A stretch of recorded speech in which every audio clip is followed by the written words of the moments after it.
Andrew, you were on the ground in Gaza. What did you see? Absolute devastation.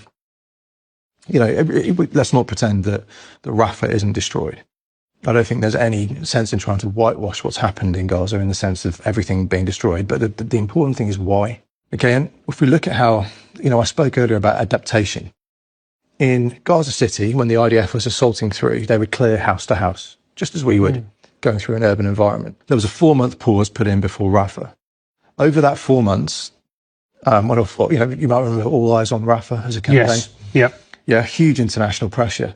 Actually, most of the evacuation from Rafah was done by Hamas. They moved people out so that they could then booby trap all the houses. They'd seen what the IDF were doing in Gaza City. They knew they were fighting house to house. And so they decided that if the IDF was going house to house, each house would have an IED. And I think it's a lot more advanced than people realise. We're kind of used to the idea of IEDs being these kind of pressure plates in the ground like we saw in Afghanistan or Iraq. In Gaza, they are in the tunnel shafts that go into houses, 57,000 tunnel shafts in Gaza that lead to the tunnels that are 500 kilometres long. You know, they're everywhere.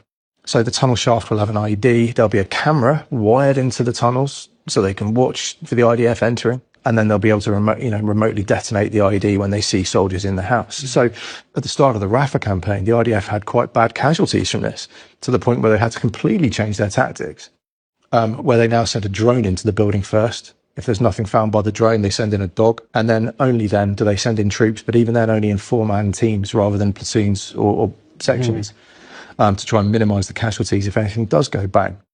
Now, if that's every other house in Rafah, that's not a workable option. So as soon as you find the IED, you can't go firm and just call for the explosive ordnance disposal like we used to in Afghanistan. That would take hours. You'd never get anywhere. And so they've quite legitimately just levelled the buildings that are IED'd.